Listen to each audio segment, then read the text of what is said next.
Most gardeners will never figure out why their neighbor pulls in twice the harvest from the same amount of sun, the same soil, the same seeds. They keep staring at the leaves. They keep buying fertilizer. They keep doing everything right above the ground, and wondering why it is never quite enough. Here is the answer, and it has been sitting in your kitchen cupboard the whole time. Triple the root mass and you triple the harvest. That is not a gardening opinion. That is plumbing. Bigger roots pull more water, more nitrogen, more phosphorus, more calcium. A struggling root system will starve a plant no matter how much you spend on what goes on top. By the end of this video, you will know exactly how to brew a living root tonic in your kitchen in 30 minutes for less than $1 that causes roots to branch out and multiply within days. And I am saving the most important detail for the very end. Most people get it wrong, and it is the part that makes the difference between a plant that looks perked up and a plant that genuinely doubles its output by harvest. Stay with me. Now, what we are making has a technical name: fermented yeast water. But that name does not do it justice. What you are actually brewing is a living biostimulant, a liquid packed with active microorganisms, plant hormones, amino acids, B vitamins, and enzymes. It is closer to a rooting medicine than a fertilizer. Real rooting hormone powder, the kind sold in little plastic tubs at garden centers, runs anywhere from $15 to $20 for a few grams. It uses synthetic auxins, chemicals that mimic the hormones plants naturally use to signal their cells to divide, stretch, and form new roots. We are about to accomplish the exact same thing, except we will do it for the price of a single packet of bread yeast from the baking aisle. The hero of this recipe is something called Saccharomyces cerevisiae. That is the scientific name for ordinary baker's yeast, the same powder you use to make pizza dough or a loaf of bread. Most people think of yeast as a one-trick pony. Add sugar, it makes bubbles, bread rises. End of story. But that is not even close to the full picture. Yeast is a single-celled fungus, and like all living fungi, it produces a whole cocktail of compounds as it grows. Peer-reviewed research published in journals including Crop Science, Agronomy, and Frontiers in Industrial Microbiology has documented exactly what is in that cocktail. Let me walk you through it. First, the hormones. Saccharomyces cerevisiae produces two of the most powerful plant growth regulators in nature, auxins and cytokinins. Auxin, specifically a compound called indole-3-acetic acid, is the master signal that tells a plant cell to stretch, divide, and form a new root.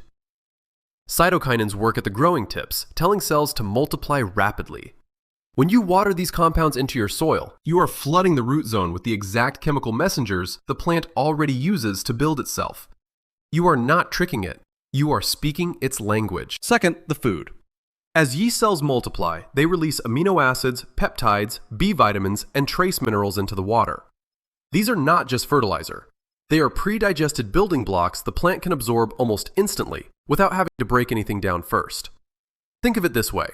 Giving a plant ordinary soil nutrition is like handing someone a raw steak. This mixture is more like an intravenous drip of ready-to-use protein. The plant does not have to work for it. Third, the protection. A study published in 2014 in Crop Science showed that yeast cells actually colonize the root zone and go to work against harmful pathogens.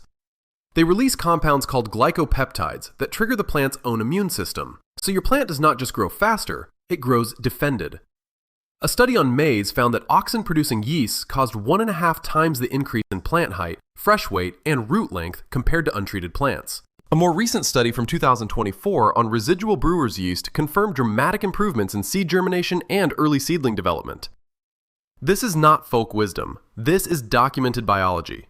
Now here is the question that should be nagging at you right now.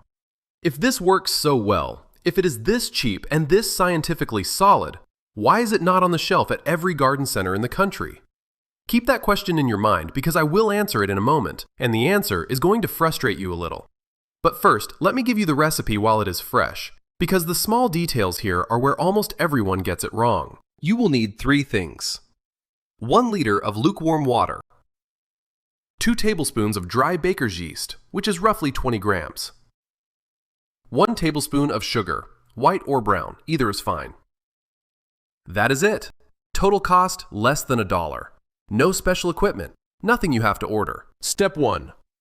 The temperature is everything. Your water must be lukewarm, around body temperature. Dip your finger in. If it feels neither warm nor cool, just neutral, you are exactly right. Too hot and you will kill the yeast before it ever activates. Too cold and the cells will stay dormant and nothing will happen at all.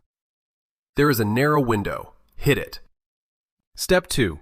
Combine everything. Pour your lukewarm water into a glass jar or a wide jug. Add the 2 tablespoons of yeast.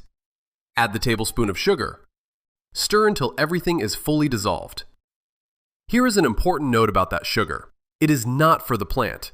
The plant has no use for raw sugar. The sugar is food for the yeast. It is the spark that wakes up the colony and tells it to start multiplying. Without it, there is no fermentation. And without fermentation, there are no hormones, no amino acids, no biostimulant. Do not skip it. Step 3. I call this the vampire rule. Cover the jar, but do not seal it airtight. Fermenting yeast produces gas, and a sealed bottle will build pressure and pop. Use a loose lid or lay a paper towel over the top and secure it with a rubber band. The goal is to block sunlight from reaching the mixture while still letting gases escape. Ultraviolet rays from direct sun will damage the active yeast cells before they finish their work. Keep the jar in a dark cabinet or a closed cupboard. Treat it like it cannot stand the light. Step 4. Wait 30 to 40 minutes. That is all. You are looking for 2 signs. A foamy beige cap forming on the surface, and tiny bubbles rising continuously through the liquid. If you see foam and bubbles, your yeast is alive and working. The colony is multiplying. The hormones and amino acids are now present in the water. Your concentrate is ready. Step 5. This is the one people rush past, and it is the step I promised to save for the end. Because skipping it will undo everything. You must dilute. Do not pour this concentrate directly onto your plants. The yeast load at full concentration is far too intense. It can shock the soil microbiome and burn the fine, delicate root hairs you were trying to protect. The ratio is 1 part concentrate to 10 parts plain water. So 1 liter of yeast water goes into 10 liters of plain, room temperature water. Use rainwater if you have it, or tap water left to sit overnight so the chlorine can off-gas. Stir well. Now you have finished, ready to apply living biostimulant. Apply it at the base of the plant. Soak the soil thoroughly until it is fully saturated, but not flooded. Do not spray this on leaves. That requires a completely different formulation. We are feeding roots, so we water the soil. And we are halfway through now, and what I really want you to hear is coming up next, because this recipe is only powerful when you use it at the right moments in a plant's life. Here is when to use it. The single most powerful application is at transplant, the moment you move a seedling from its tray into the ground. That is when the plant is most vulnerable. The roots have been disturbed, the plant is in mild shock, and it is desperately signaling for help. The auxins in your mixture will trigger root expansion within 48 hours of that first watering. You will often see the plant visibly perk up within a day or 2, leaves standing straighter, color deepening slightly. What you cannot see is more important. Underground, lateral roots are firing off in every direction. The second application goes in at the start of flowering. This is when the plant is making a decision about how much fruit it can support. Stronger roots at this stage mean more flowers held on the vine and fewer dropped. The third goes in once fruit has set, to support the intense nutrient demand of fruit fill.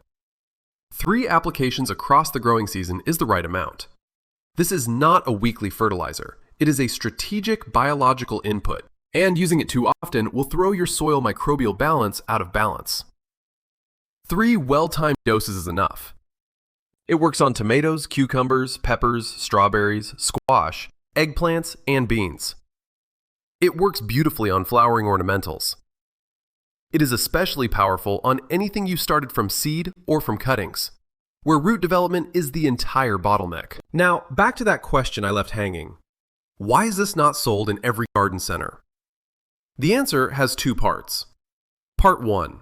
It cannot be bottled. A jar of synthetic fertilizer is inert. It is sealed mineral salts with a 5-year shelf life that can sit in a hot warehouse and still be exactly the same product when it reaches you. A bottle of living yeast is the opposite.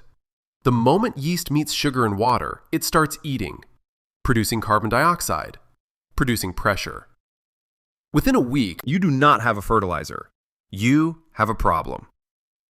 The few commercial biostimulants that do attempt to ship live cultures cost $40 to $70 for a small pouch, require refrigeration, and expire in months. Part 2. It collapses the business model.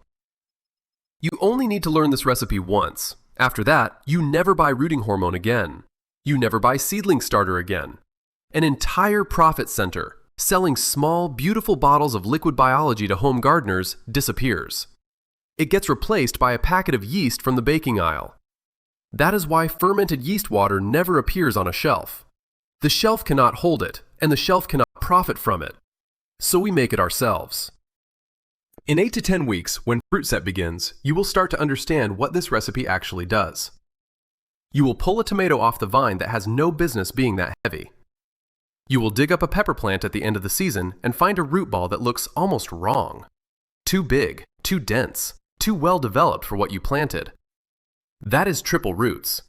That is what happens when you stop tending only what you can see and start feeding what is underground.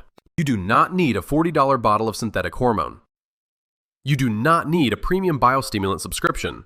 You need yeast, sugar, water, a dark cupboard, and 30 minutes. The garden industry has spent decades training us to look at the leaves. The answer was always under the soil. One last thought before you go brew your first batch.